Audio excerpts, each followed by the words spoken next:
Eu sou professora da Universidade Federal dos Vales do Jequitinhonha e Mucuri. Eu sou professora do curso de Letras e eu venho desenvolvendo já uma pesquisa a respeito das artes têxteis, das artes manuais, em sua inter-relação com a literatura. Este conteúdo é acervo para as pesquisas de nossas pós-graduações em artes manuais e foi apresentado no Congresso Artes Manuais na Academia. Oi, boa noite, bem-vinda. Oi, tudo bem? Tudo bem. Obrigada.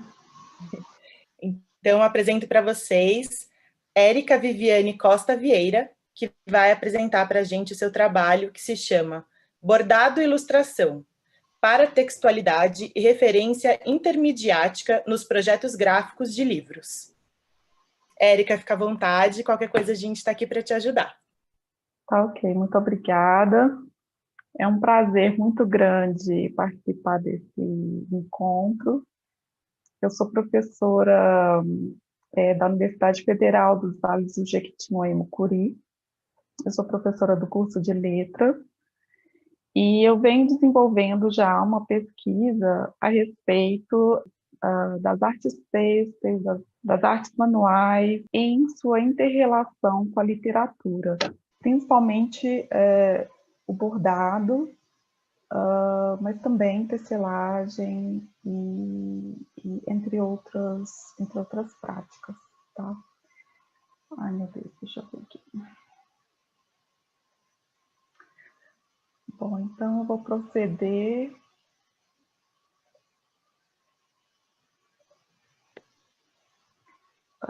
Vocês conseguem ver a tela? Estamos vendo sim.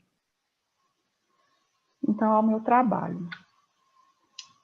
Bom, e como eu falei, eu trabalho nessa perspectiva da intermedialidade por considerar que essa seria uma metodologia adequada para fazer essa inter-relação entre o texto escrito, o texto verbal, o texto literário e as artes de uma maneira geral. Então, as ilustrações compostas por bordados são uma forma de manualidade que tem encontrado cada vez mais espaço na edição de livros.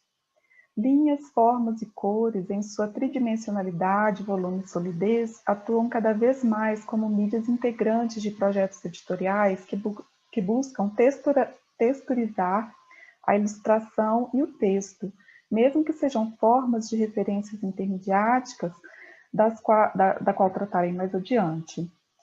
Para a poeta Tamara Kamenzain, bordar é um modo de adjetivar um poema em uma lenta prática feminina de ir descobrindo que os outros não veem. Para a poeta Lu Menezes, bordado como poesia é ideia ônibus que transporta.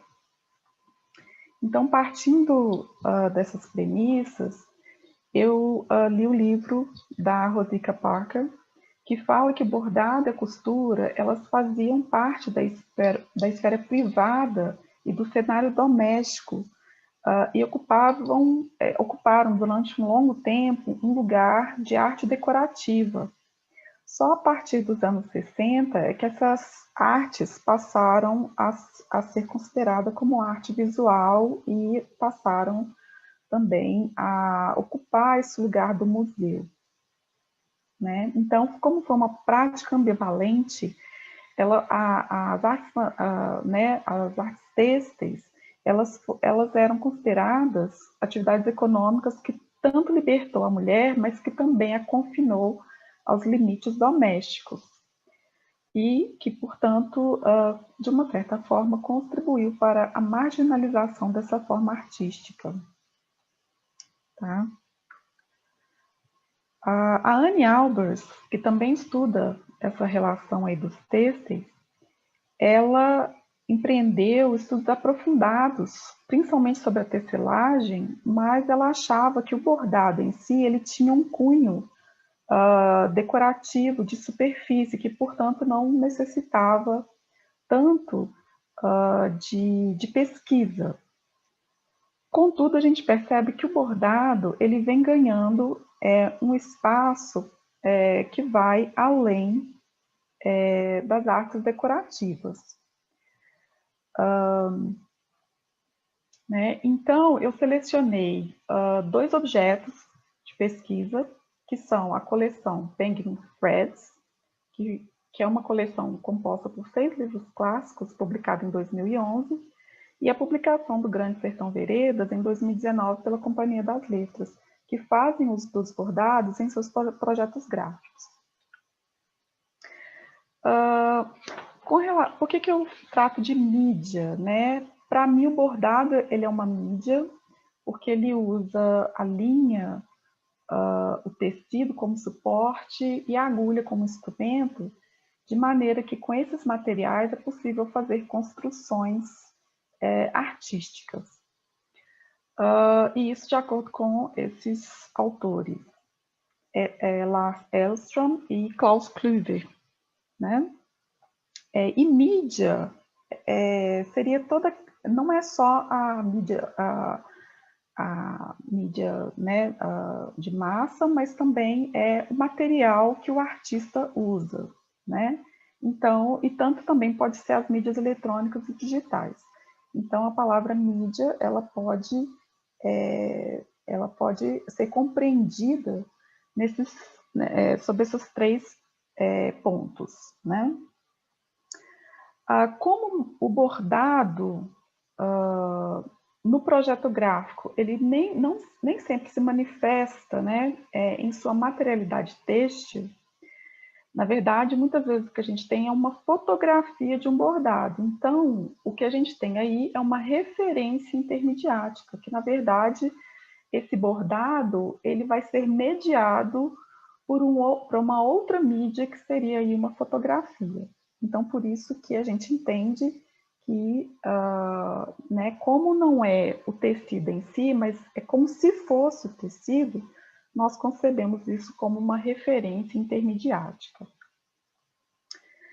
E, então, essa medialidade, ela aparece, ela pode aparecer como conteúdo, como vocês viram, poemas que falam, né, como topos, né, da palavra poética, mas ele pode também aparecer como um paratexto, né, ou seja, como título, subtítulo, intertítulo, prefácio, preâmbulo, apresentação, tudo isso é considerado paratexto para o Gerard Genette.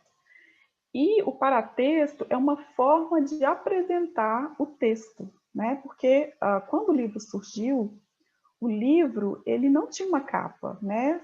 Fazia ali aquele miolo e se vendia. E aí a pessoa gostava daquela publicação, ela ia lá e mandava para a pessoa encapar, né, em couro, com letras bordadas, etc. Mas, inicialmente, com o desenvolvimento da indústria, né, editorial, com o desenvolvimento desse objeto livro, esses elementos foram sendo acrescentados. Bom, e o projeto gráfico, ele vai entrar para organizar esses paratextos, né? Os paratextos e o livro em si. Então, a função do designer gráfico é mesmo de fazer esse planejamento aí do projeto editorial do livro e vai tomar decisões a respeito do formato do livro, número de páginas, que tipo de capa, que tipo de ilustração, quais cores, qual o tamanho de letra, e etc, etc, etc. E nesse conjunto, né, do projeto gráfico, a gente, então, tem a decisão sobre o tipo de capa, né, e qual é a arte de capa que vai ser, vai apresentar esse objeto livro. Então, quando se toma a decisão de fazer uma manualidade para entrar como arte de capa, né, tem aí vários significados subjacentes a essa decisão, né, e que vai demandar aí uma elaboração que é diferente de um trabalho visual, que é feito ou por computador, né? Ou por um artista visual que vai usar ali uma ilustração, né? Então, o que acontece? Quais são as etapas de elaboração dessa capa quando ela tem esse elemento manual? Primeiro, a obra, ela precisa, às vezes, ser encomendada a um artista que faz esse tipo de ilustração, bordada, né? Então, esse artista vai fazer o risco do desenho, o molde. Esse bordado pode ser feito pelo próprio artista visual ou por uma bordadeira.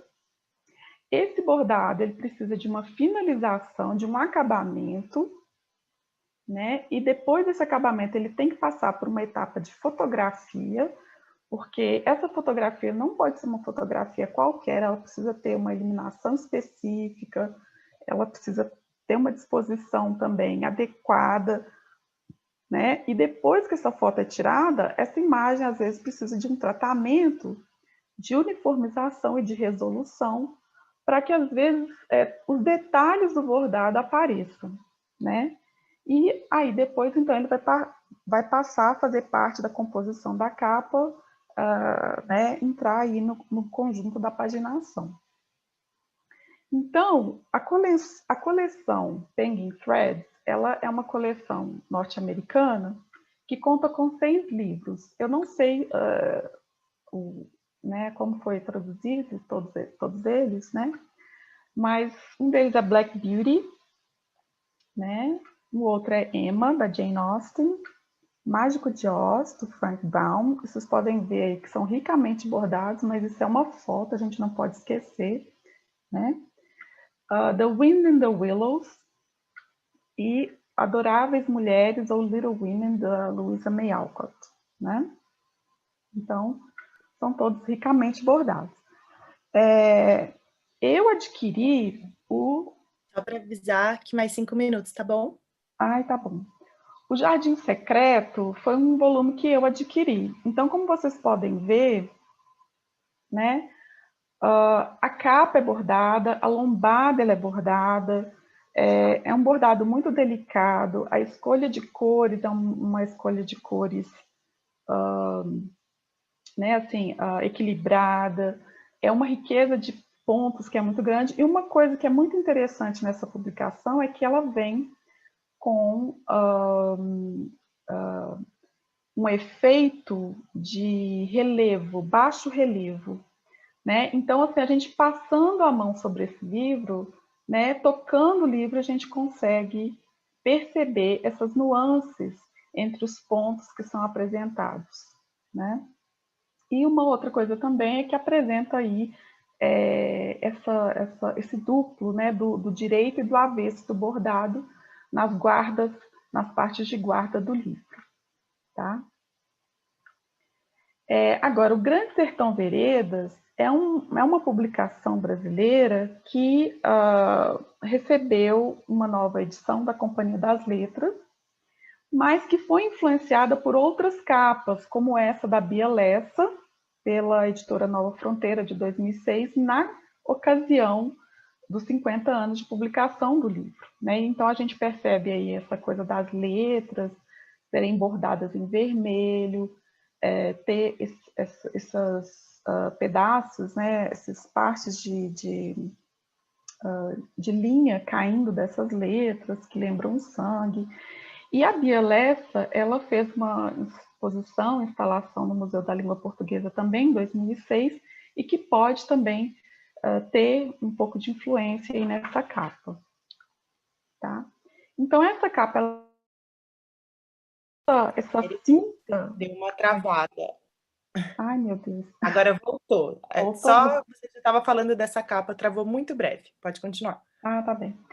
Essa capa do Alceu Nunes, para a Companhia das Letras, ela é uma capa que é muito diferente, porque ela traz esse bordado inspirado no manto da apresentação do artista Arthur Bispo do Rosário.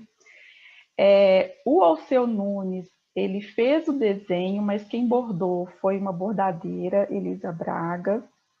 E o desenho, essa foto do bordado, é o que constitui a capa, mas tem uma cinta, né, em tecido também, que envolve o livro, né? Então, a publicação parece que ela está toda ali envolvida, né, em têxtil. Então, aqui a gente pode ver um pouco esse processo da construção da capa, né? Como vocês podem ver, o título, né, aparece em vermelho e o nome também do autor, o João Guimarães Rosa, aparece também destacado ali em vermelho. Né, recebe também a influência do Poti Lazarotto, né, que fez a primeira capa em 1956, da primeira e da segunda edição, e a capa de 2019, ela vem também com esses mapas aí que mostram a trajetória narrativa da narrativa, né? Um mapa de onde se passa a história. Então, aqui eu trouxe para vocês compararem, né? O manto da apresentação do Arthur Bispo do Rosário, que por dentro ela tem os nomes, né, das pessoas que passaram por sua vida, né, de quem ele gostava, e por fora, ela lembra muito a estética dos estandartes que ele também fazia, tá? Bom, gente, então eu tive que correr um pouco aí no final, mas eu agradeço a atenção de vocês, obrigada por me ouvir, e aqui estão as referências, né? E é isso. Muito obrigada. Muito obrigada, Érica. Muito linda essa pesquisa, parabéns.